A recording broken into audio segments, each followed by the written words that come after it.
আল্লাহ তাআলার শুকরিয়া আদায় করছি যে আল্লাহ তাআলা আমাদেরকে একটি গণ বিপ্লব শেষে, একটি গণ অভ্যুত্থান শেষে একটি নতুন বাংলাদেশ দেখবার সুযোগ করে দিয়েছেন। আমরা করছি আলহামদুলিল্লাহ ওয়া শুকরিল্লাহ। আল্লাহ তাআলার শুকরিয়ার পাশাপাশি আমি এই বিপ্লবের সাথে গণ বিপ্লব, গণ অভ্যুত্থানকে যারা নেতৃত্ব দিয়েছেন, লিড দিয়েছেন, এটাকে যারা সমর্থন জুগিয়েছেন, তাদের সবাইকে প্রাণ ঢালা শুভেচ্ছা এবং অভিনন্দন জানাচ্ছি। এই বিপ্লবকে বাস্তবায়ন করবার জন্য যারা নিজের দেহের তাজা রক্তটুকু দিয়ে শাহাদাত বরণ করেছেন, আমি শুরুতেই তাদেরকে গভীর শ্রদ্ধার সাথে স্মরণ করছি, তাদের রূহের মাগফিরাত কামনা করছি এবং শাহাদাতের সর্বোচ্চ মাকাম আল্লাহ সুবহানাহু ওয়া তাআলার কাছে আমি কামনা করছি। পাশাপাশি যারা আহত হয়েছেন তাদের সুস্থতা কামনা করছি এবং আমাদের তরুণ মুক্তিযোদ্ধা ভাইয়েরা যারা সামনে থেকে এই বিপ্লবকে লিড দিয়েছেন, তাদেরকে আমার পক্ষ থেকে প্রাণ ঢালা শুভেচ্ছা এবং অভিনন্দন। বিশেষ করে বৈষম্য বিরোধী ছাত্র আন্দোলনের যে নেতৃবৃন্দ বা সমন্বয়ক ভাইয়েরা, যারা আপনারা এখনো পর্যন্ত অনেক পরিশ্রম করে যাচ্ছেন, আমাদের সকলের পক্ষ থেকে আপনারা সালাম জানবেন, শ্রদ্ধা জানবেন এবং ভালোবাসা জানবেন। সম্মানিত শুধু আমি শুরুতেই দুঃখ প্রকাশ করে নিচ্ছি যে কিছু কারিগরি ত্রুটির কারণে আমরা আমাদের লাইভটি প্রায় আধা ঘন্টা দেরি করে শুরু করলাম। আপনারা ক্ষমা সুন্দর দৃষ্টিতে দেখবেন এবং সবাইকে অনুরোধ করবো যে গণসচেতনতার স্বার্থে, জনসচেতনতার স্বার্থে লাইভটা শেয়ার করব। আমি খুব বেশি সময় নিতে চাই না। আমরা আল্লাহ তাআলার শুকরিয়া জানাই। পুরো দেশব্যাপী আনন্দ, উল্লাস, উচ্ছ্বাস, মানুষের মধ্যে একটা ঈদ ভাব আমরা গত অল্প কয়েকদিন আগে ভাবতে পারেন যে আল্লাহ তাআলা এত দ্রুত আমাদের হাতে বিজয় তুলে দিবেন। তো আমরা আল্লাহ দরবারে কায়মবাকে শুকরিয়া জানাচ্ছি, শুকরগুজার হচ্ছি, লাখ কোটি শুকর এবং সুজুদ জানাচ্ছি এবং যারা এটাকে বাস্তবায়ন করেছেন তাদের কৃতজ্ঞতা জানিয়ে শুরু করছি। আমি অল্প কয়েকটি কথা রিমাইন্ডার হিসেবে আপনাদের সাথে শেয়ার করে আজকে লাইভটি শেষ করব ইনশাআল্লাহ। সমাজের শুধু প্রথম কথা হচ্ছে যে আমরা একটা সাময়িক বিজয় অর্জন করেছি, কিন্তু আমাদের সংকট কিন্তু কাটেনি, অন্ধকার কাটেনি। এখন আমরা গত রাতে কিছু ক্যাওটিক সিচুয়েশনের কথা শুনেছি বাংলাদেশে, আপনারা দেখেছেন অনেকে। আমি নিজেও খুব ক্লোজলি ফলো করছিলাম, সারা রাত ঘুমাতে পারিনি, ফজর করে আমি ঘুমিয়েছি। তো এজন্য আমাদেরকে সজাগ থাকতে হবে, সম্মানিত ভাই বন্ধুরা, সজাগ থাকতে হবে, ঐক্যবদ্ধ থাকতে হবে। মাইলস টু গো, অনেক দূর আমাদেরকে যেতে হবে। আন্দোলন বা বিপ্লবের এটা হচ্ছে আন্দোলন শেষে একটা সফল বিপ্লব বা গণ অভ্যুত্থান শেষে এটা হচ্ছে প্রথম ধাপ, যে স্বৈরাচারের পতন হয়েছে। এখন হচ্ছে আমাদের দেশ গড়বার সময়। এই সময় আমাদেরকে অত্যন্ত ধৈর্যশীলতার পরিচয় দিতে হবে, দায়িত্বশীলতার পরিচয় দিতে হবে। বিজয়ীরা দায়িত্বশীল হয়, আর যদি দায়িত্বশীল অ্যাটিটিউড আমরা দেখাতে পারি তবে এই বিজয় কিন্তু আমাদের টেকসই হবে। সো অনেক ধরনের ষড়যন্ত্র আশেপাশে ঘুরপাক খাচ্ছে, দেশি বিদেশি। আমাদেরকে সজাগ থাকতে হবে, সচেতন থাকতে হবে। বিজয় উল্লাসে মেতে আমরা যেন আবার কোনো ভুল করে না বসি, বিপ্লবের পরে কোনো প্রতি বিপ্লবকে যেন আমরা স্থান না দিই। এই হচ্ছে প্রথম রিমাইন্ডার আপনাদের প্রতি। 2 নম্বর যে কথাটা বলবো, আমাদের বাংলাদেশে আমরা মুসলিমরা ছাড়াও আমাদের হিন্দু ভাই বোনরা আমাদের সাথে, আমরা একসাথে মিলেমিশে একাকার একসাথে আমরা থাকি। আমাদের খ্রিস্টান ভাই বোনেরা আছেন, বৌদ্ধ ভাই বোনেরা আছেন।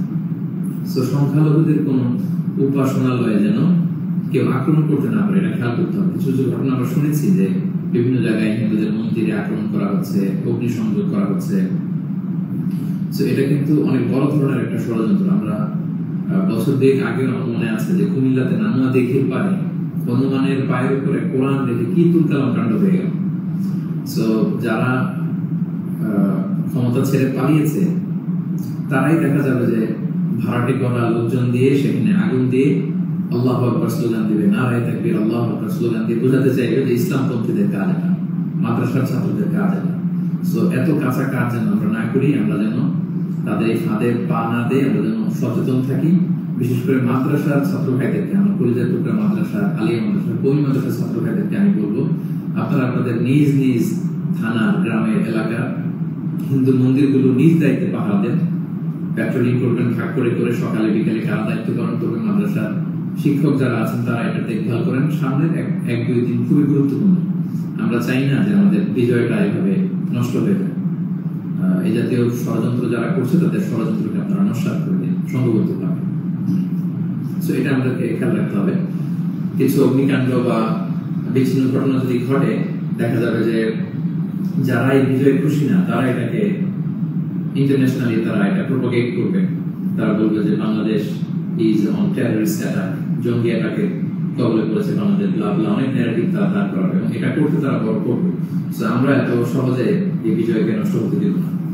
আমার 2 নম্বর রিমাইন্ডার হচ্ছে আমার প্রিয় বিপ্লবী ভাই এবং বোনদের প্রতি, বিশেষ করে মাদ্রাসার ছাত্র ভাইদের প্রতি, আপনারা খেয়াল করে সংখ্যালঘুদের কোন স্থাপনাতে উপাসনালয়ে যাতে এই জাতীয় ঘটনা না ঘটে ক্লোজ অবজারভেশন করুন, পাহারা দিন, নিরাপত্তা দিন। এটা আমাদের দায়িত্ব। আমরা এবার যদি ভুল করে ফেলি তাহলে বাংলাদেশ ইসলাম অনেক পিছিয়ে যাবে।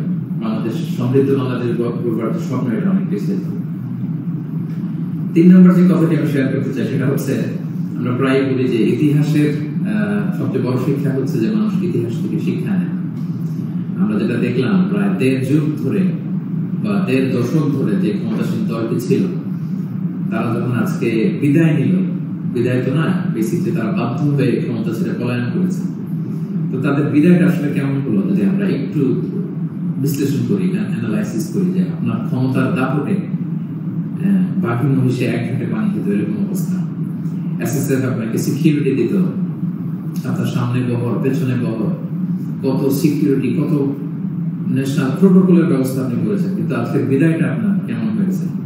পুরো দেশব্যাপী গণধিক্কার, ঘৃণা, বদদোয়া ছাড়া কিছু আপনি শিখতে পারেননি। তো এ থেকে আমাদের রাজনীতিবিদদের, আমাদের সকলের শিক্ষা গ্রহণ করা উচিত। আপনার বিদায় কেউ কাঁদেনি, কেউ কোনো সংবর্ধনা দেয়নি, সহমর্মিতা জানায়নি, বরং আপনার অস্তিত্বই ছিল হুমকির মুখে। আল্লাহ তাআলা বলেন যে আমি হচ্ছি ক্ষমতার মালিক, আমি যাকে চাই।